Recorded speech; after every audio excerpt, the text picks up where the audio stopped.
In the dying weeks of the Second World War, as the Third Reich crumbled from both east and west, a young French-Canadian soldier from Montreal prepared to undertake one of the most audacious solo missions of the entire conflict, a mission that would save a Dutch city from destruction and etch his name into the annals of military legend. Léo Major was not a man who sought glory, nor was he a career soldier driven by ambition. He was a scout, a reconnaissance man, a snake, as they were called in the Canadian Army, whose job was to slip through the darkness, gather intelligence, and return alive. By April 1945, Major had already survived wounds that would have ended most men's wars, having lost the use of one eye during the Normandy campaign, yet refusing evacuation, insisting that he needed only one eye to sight his rifle. Now, in the early hours of April 14th, 1945, he stood on the outskirts of Zwolle, a medieval Dutch city of 50,000 souls,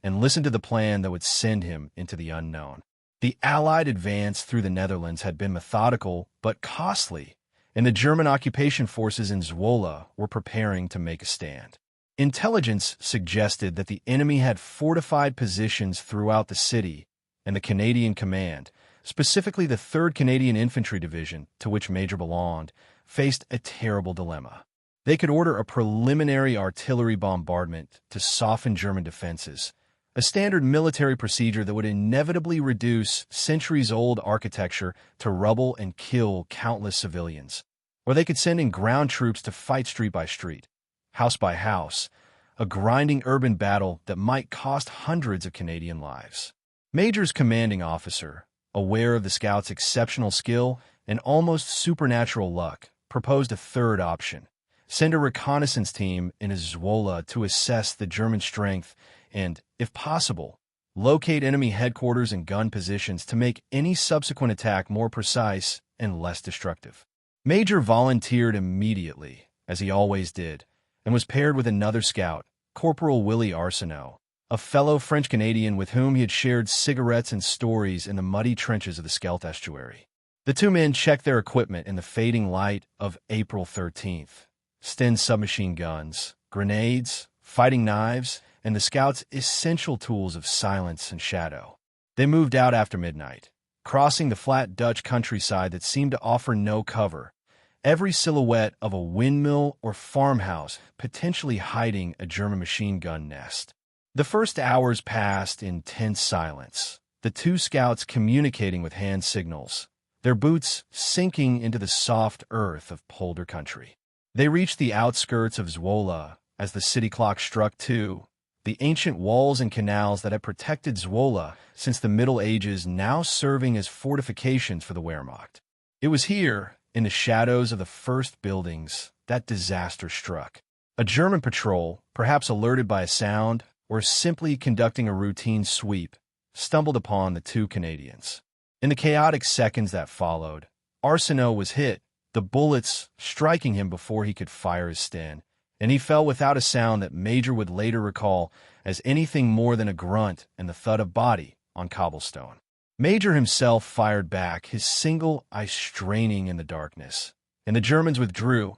but the damage was done. His partner, his friend, was dead, and Major stood alone in enemy territory with a choice that would define his life: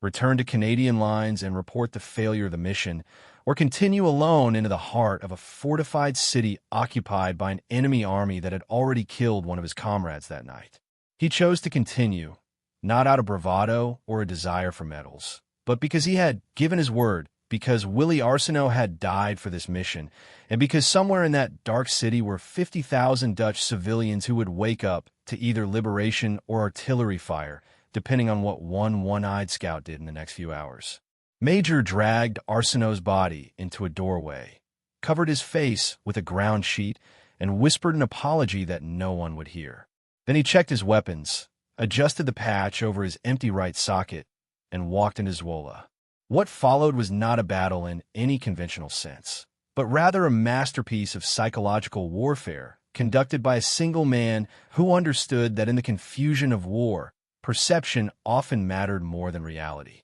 Léo Major moved through the sleeping city like a ghost, his footsteps silent on the cobblestones, his one eye adjusting to the darkness that was his permanent companion. He had decided within minutes of entering Zwolle that he would not simply gather intelligence in return.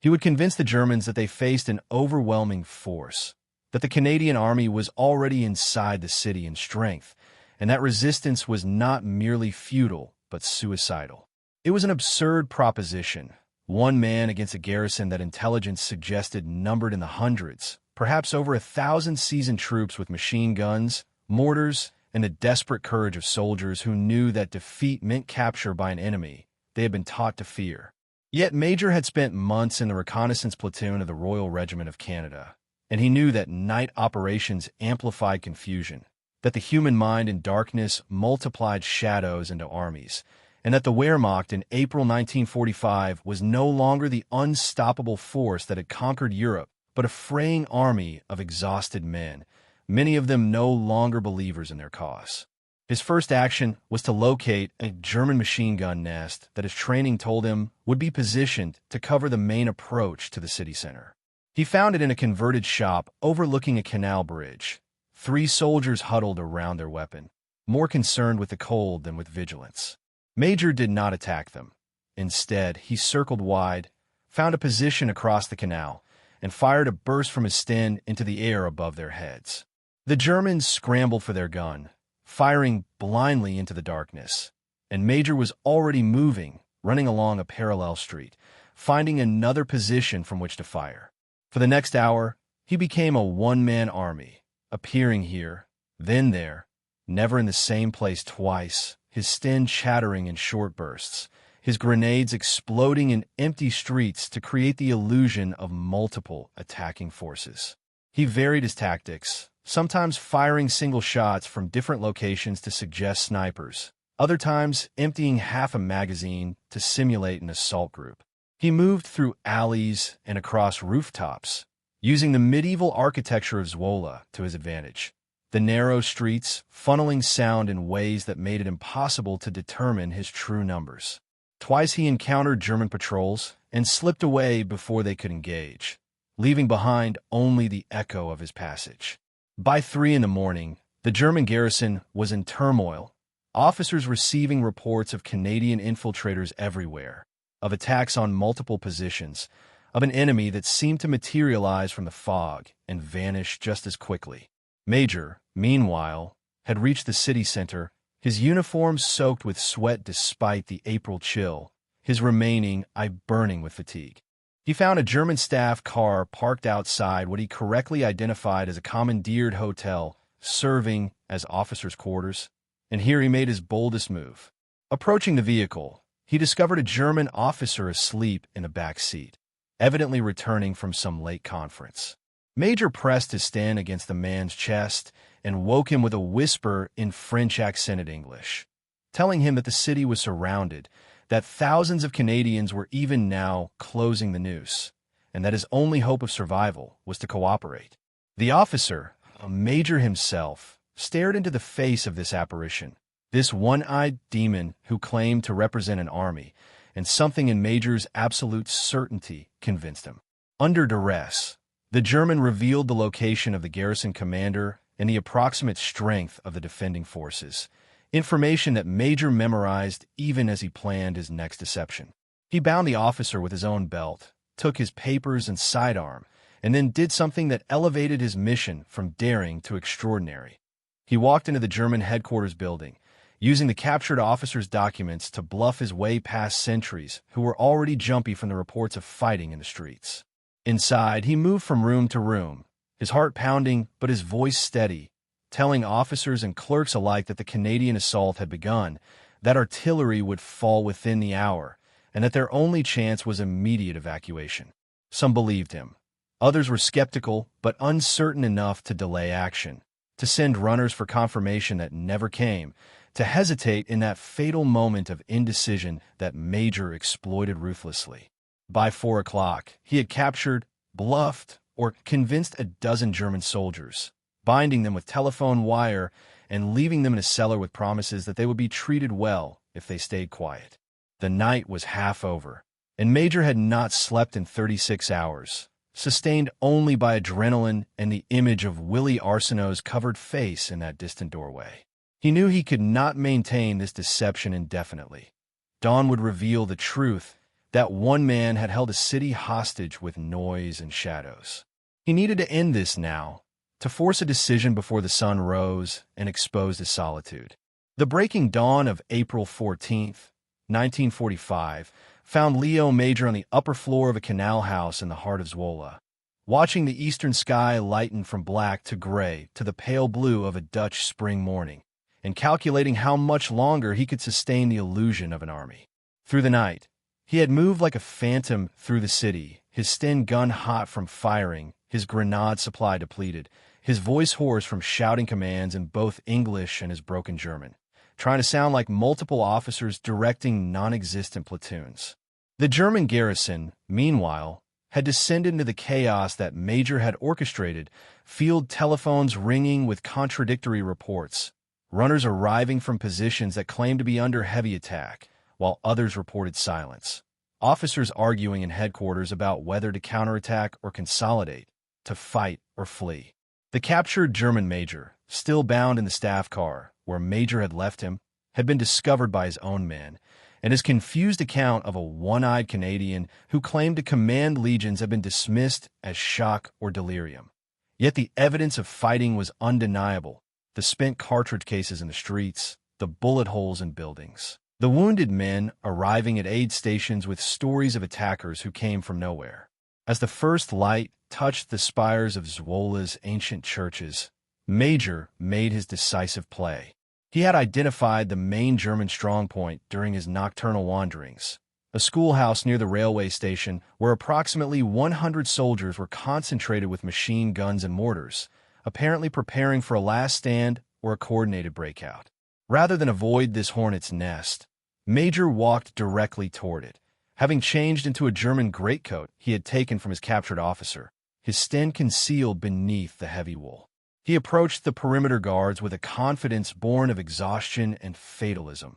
barking orders in the tone of a man who had not slept because he had been fighting all night, telling them that the garrison commander had ordered immediate withdrawal to the east, that Canadian tanks were already entering the western suburbs, that delay meant encirclement and death. The sentries, confused and frightened, let him pass, and Major found himself in a courtyard filled with German soldiers eating cold rations and checking weapons, men who looked up with the hollow eyes of soldiers who had been at war too long. He repeated his performance for an audience of increasingly alarmed troops, his claims growing more specific and urgent with each telling. The 3rd Canadian Infantry Division was in force. The artillery bombardment would begin at 0600 hours. The only escape route was east toward the German lines at Hugeveen, and it was closing fast. Some soldiers began to move, gathering equipment, and Major pressed his advantage, seizing a moment when an officer stepped forward to challenge his authority. The Canadian scout drew his captured Luger pistol and shot the man in the shoulder, not to kill, but to demonstrate that he was serious, that this was not a drill, that death walked among them in a stolen coat. The courtyard erupted in panic, soldiers running for the eastern gate, abandoning heavy weapons in their haste, and Major fired his pistol into the air, shouting orders that no one followed, creating the final impression of a command structure collapsing under pressure. He let them go, these 100 men who might have held the city for hours or days, watching them stream away down the road to Hugeveen,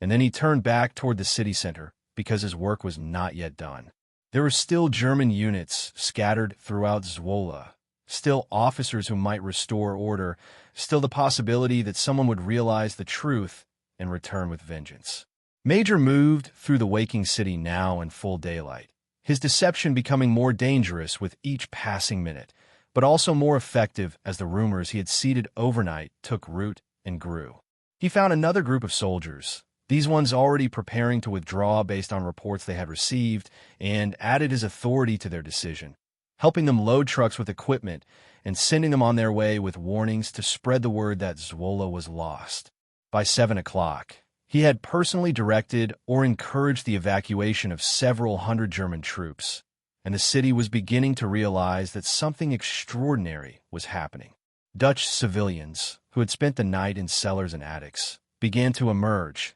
seeing German soldiers leaving and a single figure in a mismatched uniform moving among them, directing traffic with the assurance of a conqueror. Major, seeing the first curious faces in windows, understood that the final phase of his mission had arrived. He needed to contact the Canadian lines to bring his own army into the city before the Germans could regroup, but he also needed to maintain the fiction of overwhelming force for just a little longer to ensure that the withdrawal became a rout that could not be reversed. He found a bicycle in a deserted street, its owner presumably hiding, and pedaled toward the western outskirts, his legs burning with effort, his one eye scanning for the patrol he knew must be coming to investigate the reports of fighting. He found them at 8 o'clock, a full company of the Royal Regiment of Canada advancing cautiously along the main road, their weapons ready, expecting to meet stiff resistance. Major rode up to them, his German coat flapping, his face black with powder and exhaustion,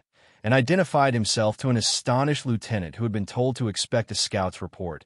not the liberation of an entire city. The story tumbled out in fragments. Arsenault's death, the night of deception, the evacuations, the German withdrawal, and the lieutenant, recognizing something in this wild-eyed soldier that transcended normal military procedure, made the decision to advance immediately, to enter Zwolle in force before the enemy could change their minds. Major, refusing medical attention or rest, guided them into the city he had conquered alone, and the people of Zwolle, seeing the Canadian troops march down their streets, began to understand that they had been saved, not by artillery and tanks, not by the slow grinding of conventional battle, but by one man's refusal to accept the limits of what was possible. The liberation of Zwolle on the morning of April 14th, 1945, marked not the end of Léo Major's war, but rather the crystallization of a reputation that had been building since the beaches of Normandy, a reputation that would follow him through the remaining weeks of the conflict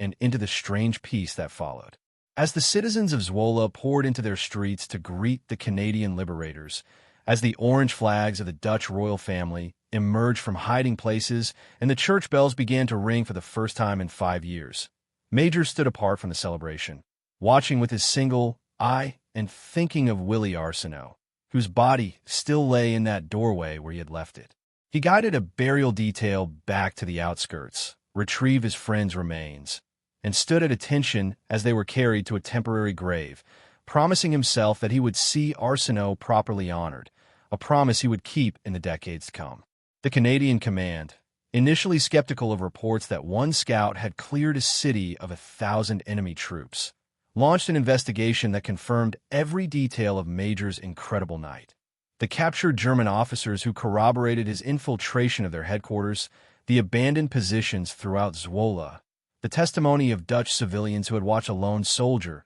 direct the German withdrawal. Major was recommended for the Distinguished Conduct Medal, second only to the Victoria Cross for gallantry in the British Commonwealth, and he received it with characteristic discomfort, insisting that he had done nothing special, that any soldier would have done the same, that Willie Arsenault deserved the honor more than he. The medal was presented in the field, with the ruins of Germany visible across the border, and Major returned immediately to duty because the war was not yet won, and there were other cities, other missions, other nights of darkness and danger. In the weeks following Zwolle, he led reconnaissance patrols into the heart of the collapsing Reich, his reputation making him both a valuable asset and a target. German troops who had heard of the one-eyed Canadian devil placing bounties on his capture. He survived ambushes and firefights, his luck holding even as the war grew more chaotic and desperate, until the final German surrender on May 8,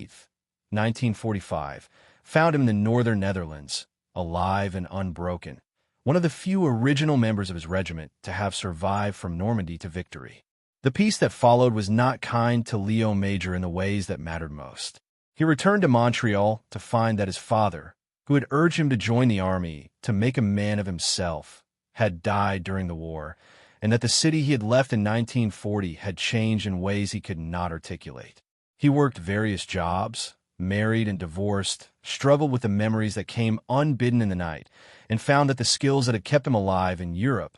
hypervigilance, emotional distance, the ability to act decisively in chaos, were liabilities in civilian life. He spoke rarely of his war, even when journalists occasionally discovered the story of Zwolle and sought him out for interviews that he granted reluctantly, deflecting praise, redirecting attention to his fallen comrades, insisting that he had been afraid the entire time and had simply done what fear demanded. Yet the war was not finished with Léo Major, and 5 years later, it called him back in the frozen mountains of Korea, where he enlisted again, refusing officers' rank to serve once more as a scout, as if he could only function in the extremity of combat. In Korea, he performed deeds that rivaled Zwolle in their audacity, capturing a key hill during the Battle of Hill 355 despite being ordered to retreat, holding the position with a handful of men against overwhelming Chinese attacks, earning a bar to his Distinguished Conduct Medal that made him one of only 3 Canadian soldiers to receive the DCM twice. But Korea was a different war, fought for different reasons, and Major returned to Canada with the same emptiness he had felt in 1945, the same inability to explain to those who had not been there what it meant to be alive when so many were dead. It was in his later years, when the wars were long over and the recognition he had shunned began to find him regardless, that Léo Major finally made peace with his legacy. He returned to Zwolle in 1970, invited by a city that had never forgotten the one-eyed soldier who had saved their homes and their lives, and found himself greeted as a liberator, a hero, a man whose name was spoken with reverence in the history books of Dutch schools. He walked the streets he had haunted that April night, now able to see them in daylight, and wept at the memorial to Canadian soldiers, at the street named in his honor, at the gratitude of people who had been children when he was a young man with a gun and a desperate plan. The final decades of Léo Major's life were lived in the shadow of fame he had never sought and a courage he could never fully explain, even to himself, as he grew old in a world that increasingly romanticized the war he had known as nothing but terror and necessity. He settled in Montreal's East End, working as a janitor and then in various factory jobs, living simply in the same neighborhood where he had been born, recognizable to his neighbors only by his distinctive eye patch and his reluctance to discuss what he had done in the war. Yet the world would not let him disappear entirely. In 1985, 40 years after Zwolle, the Dutch government invited him back for the anniversary of liberation, and Major, then 60 years old and still vigorous, found himself treated as visiting royalty, feted at banquets, interviewed by television crews, asked repeatedly to recount the night he had captured a city alone. He told the story with increasing precision, as if repetition had carved it into a narrative he could control, but those who knew him best saw the cost of these retellings, the way he would fall silent afterward, staring into distances only he could see. The Canadian military, belatedly recognizing the value of his example, began to cite him in training manuals for reconnaissance troops, using the Zwolle mission as a case study in psychological warfare, initiative under pressure, and the decisive impact of individual action. Major attended these briefings with bemusement, watching young soldiers study his movements on maps, analyzing his decisions as if they had been part of some grand strategy rather than the desperate improvisation of a grieving man who had refused to retreat. He would tell these audiences, when asked for wisdom, that courage was not the absence of fear, but the refusal to let fear make your decisions for you, that war was always a failure of humanity, even when necessary, and that the true heroes were the ones who did not come back, whose names were carved in stone on distant hillsides while the living grew old and forgetful. In his 80s, as his health failed and his remaining eye dimmed, Major finally began to speak more openly about the cost of survival, the guilt that had accompanied him through 2 wars and 60 years of peace, the question that never left him. Why had he lived when Willie died, when so many others fell in moments of random violence while he walked through machine gun fire unscathed? He found some answers in his relationship with the city of Zwolle, which had become in his mind a symbol of what war could have been if it had been fought always for liberation rather than conquest, for saving rather than destroying. The Dutch continued to honor him, establishing scholarships in his name, inviting him to ceremonies he could no longer attend in person, sending delegations to Montreal to sit with him in his modest apartment and thank him once again for what he had given them. When Léo Major died on October 12, 2008, At the age of 87, the news traveled quickly to the Netherlands, where flags were lowered and memorial services held in the city he had saved. In Canada, his passing was noted with official statements and military honors, but also with a broader recognition that something unique had left the world, a type of soldier and a quality of courage that the modern age, with its drones and its remote warfare,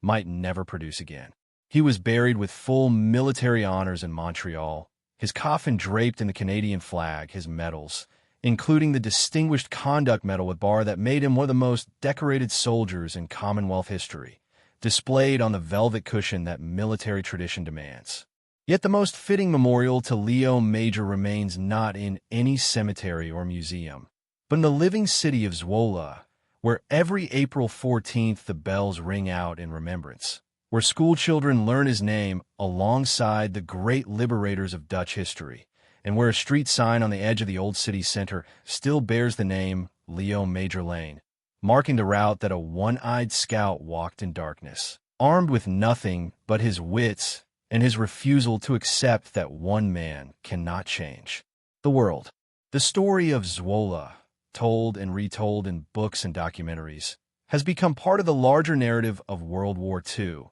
an example of how individual initiative can alter the course of events, how the human spirit can triumph over mechanized destruction, and how the line between heroism and madness is sometimes visible only in retrospect. For Léo Major himself, who lived with the memory of that night for 63 years, the true meaning of his actions remained elusive, a mixture of pride and sorrow, of certainty that he had done right and uncertainty about whether doing right was ever worth the cost. He would say, in his final interviews, that he hoped never to be forgotten, not for his own glory, but so that people would remember what was possible when ordinary men and women refused to accept the evil that the world presented them, when they chose to act rather than surrender, to save rather than destroy, to walk into darkness believing that dawn would follow. This was his legacy, the lesson of the one-eyed scout who captured a city with shadows and became, in spite of himself,